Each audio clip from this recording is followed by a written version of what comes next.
కొంతమంది జనసేన అదేవిధంగా తెలుగుదేశం పార్టీ నాయకులు తన చావును కోరుకుంటున్నారు. తాను చనిపోతే బై ఎలక్షన్ వస్తే ఎమ్మెల్యేగా పోటీ చేయాలని చెప్పేసి చూస్తున్నారు అని చెప్పేసి జనసేన పార్టీ ఎమ్మెల్యే బొలిశెట్టి శ్రీనివాస్ గారు ఈరోజు కొన్ని సంచలనాలు వ్యాఖ్యలు చేశారు. నేను ఒకటే చెప్తున్నా, ఇవాళ ఎమ్మెల్యేగా అయ్యానంటే పవన్ కళ్యాణ్ గారు నాకు మ్యాండేట్ ఇచ్చినందువల్ల, తాడేపూడి కాన్స్టిట్యూన్సీ లో ఉన్న ప్రజలు ఓట్లు వేసినందువల్ల అయ్యాను. కానీ ఎవరి త్యాగాలతో నేను అవలేదని కూడా నేను క్లారిటీ ఇస్తా ఉన్నా. మూడు పార్టీలు కలిసి నరేంద్ర మోడీ గారు, పవన్ కళ్యాణ్ గారు, చంద్రబాబు నాయుడు ఆశయంతో నాకు టికెట్ వచ్చింది.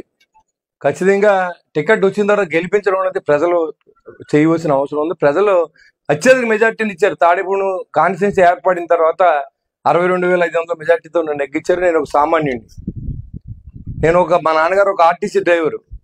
ఆ స్టేజ్ నుంచి ఒక ఎమ్మెల్యే ఎదగడానికి నా జీవితం అంతా కష్టపడ్డాను. ఇవాళ చాలా మంది మాట్లాడుతుంటే చాలా బాధేస్తుంది. ఎందుకంటే ఎలా ఉందంటే, నాతో ఉన్న కొంతమంది వ్యక్తులు నేను చనిపోతే బాగుండు, వెంటనే నాకు బై ఎలక్షన్ వస్తే నెగ్గితే ఎమ్మెల్యేని అయిపోతారన్న విధంగా ఆలోచన చేయడానికి నేను భరించలేకపోతున్నాను దాన్ని. నేను గెలిచిన తర్వాత నిరంతరం ప్రజల కోసమే పనిచేస్తా ఉన్నా. నా సొంత వ్యాపారం మానేశాను. నేను ఎక్కడా కూడా ఎవరిని ఇబ్బంది పెట్టలేదు. ఇటు తెలుగుదేశం మిత్రులు కానీ, అటు జనసేన కానీ, అటు బీజేపీ కానీ. నేను ఎన్డీఏ ఎమ్మెల్యే, నేను ఏ పార్టీకి సంబంధించిన వ్యక్తిని కాదు. ఇన్ని జరుగుతూ ఉంటాయి. ఓ పక్కన అధికారుల్ని సమన్వయంతో పనిచేయించాలి అంటే ఓ పక్కన అధికారులను బెదిరిస్తారు. నువ్వు ఉండాలని లేదా, పైన మా పార్టీ ఉంది, నేను పంపేస్తాం. ఏం పంపేస్తారు మీరు? నేను ఎన్డీఏ ఎమ్మెల్యేని, నేనేమి వైఎస్ఆర్సీపీ ఎమ్మెల్యేని కాదు. ఇక్కడ అధికారులను కూడా పరిరక్షణ చేసుకోవాల్సిన అవసరం ఉంది. అధికారులకు అవసరం నాకు పూర్తిగా ఉంది. అధికారులు చేయకపోతే నేను చేయలేను. ఇక్కడ చేయమని కమిషనర్ ఆదేశిస్తే కమిషనర్ ఇవన్నీ చేయించాడు.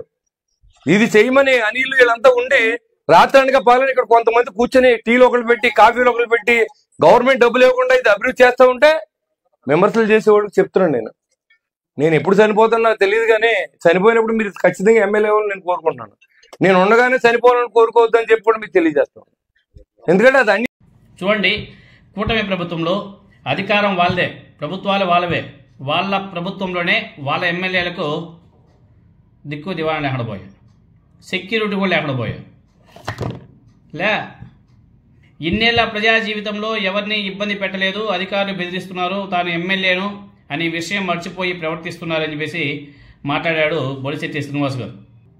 తాడేపల్లిగూడెంలో ఈరోజు ఒక కార్యక్రమంలో పాల్గొన్నటువంటి ఆయన చేసినటువంటి వ్యాఖ్యలు ఇప్పుడు రాజకీయాల్లో ఒక సంచలనంగా మారిపోయినాయి, ఒక చర్చాంశం అయిపోయినాయి. తాను తాడేపల్లిగూడెం నియోజకవర్గ ప్రజల కోసం పనిచేస్తున్నాను, తాను ఏ అధికారిని బెదిరించడం, వారి పనికి అడ్డుపడడం వంటి పనులు చేయలేదు, తాను ప్రజల కోసం పనిచేస్తున్నాను, ప్రజలతోనే ఉంటాను, పవన్ కళ్యాణ్ అండతో తాడేపల్లిగూడెం ప్రజల దీవెనతో తన ఎమ్మెల్యేగా గెలుపొందాను, శాసనసభ్యుడిగా తనకి ఇవ్వాల్సిన గౌరవం ఇవ్వండి అని చెప్పేసి ఆయన వేడుకుంటున్నాడు. మిత్రపక్షాల నాయకులనే కాలు పట్టుకుంటున్నాడు. ఆయన రిక్వెస్ట్ చేస్తున్నాడు, నన్ను ఎమ్మెల్యేగా గుర్తించండి, నేను ప్రజలకు మంచి చేస్తున్నాను, మీరు నా చావుడు కోరుకుంటున్నారు, ఎందుకు నా మీద మీకు ఇంత పగ కోపం అని చెప్పేసి తమ మిత్రపక్ష నాయకులనే, అంటే జనసేన, తెలుగుదేశం పార్టీ, బీజేపీ నాయకుల్ని రిక్వెస్ట్ చేసుకుంటున్నాడు. ఆయన నన్ను వదిలేండి మహాప్రభు, నాకు గౌరవం ఇవ్వండి, నన్ను వదిలేయకండి అని చెప్పేసి ఆయన రిక్వెస్ట్ చేసుకుంటున్నాడు. ఎంత దౌర్భాగ్యమైన పరిస్థితి ఆంధ్రప్రదేశ్లో ఉందో ప్రతి ఒక్కరు కూడా తెలుసుకోవాలి. సొంత పార్టీ ఎమ్మెల్యేలకే దిక్కులేదే, ఏడుస్తున్నారే వాళ్ళు, మమ్మల్ని ఎవరు పట్టించుకోవట్లేదని చెప్పేసి బాధపడుతున్నారే. కొంతమంది నాయకులు చావులు కూడా కోరుకుంటున్నారు. మిత్రపక్షాలకు సంబంధించిన నాయకులు తాను చనిపోతే బై ఎలక్షన్స్ వస్తే ఎమ్మెల్యేగా గెలుపొందాలి, ఎమ్మెల్యేగా పోటీ చేయాలని చెప్పేసి మిగతా నాయకులంతా కూడా వేచి చూస్తున్నారని చెప్పేసి మాట్లాడుతున్నాడు జనసేన పార్టీ ఎమ్మెల్యే బొలిశెట్టి శ్రీనివాస్ గారు. అంటే ఎంత కర్మ పట్టిందో, ఎంత దౌర్భాగ్యంగా ఆంధ్రప్రదేశ్లో పాలన కొనసాగుతుందో దీన్ని బట్టి మనం అర్థం చేసుకోవచ్చు. చాలా చాలా ఘోరం. అయ్యా పవన్ కళ్యాణ్ గారు, చూడండి మీ ఎమ్మెల్యే గారి మాట్లాడే మాటలు, మీరేవో చంద్రబాబు నాయుడు గారిని ఇంకో 15 సంవత్సరాల వరకు ముఖ్యమంత్రిగా చూడాలని చెప్పేసి మీరు మాట్లాడుతున్నారు కదా, మీ పార్టీ ఎమ్మెల్యేల పరిస్థితి చూడండి ఒకసారి. చూడండి, మీ ఎమ్మెల్యేలే మాట్లాడుతున్నారయ్యా, అది మీ దౌర్భాగ్యం. మీరేమో సనాతన ధర్మం అని చెప్పేసి ఏదేదో తిరుగుతున్నారు.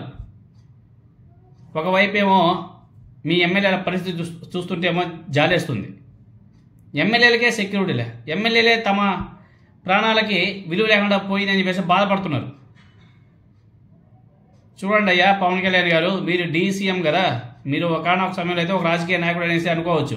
ఇప్పుడు మీరు డీసీఎం అధికారం మీ చేతిలో ఉంది.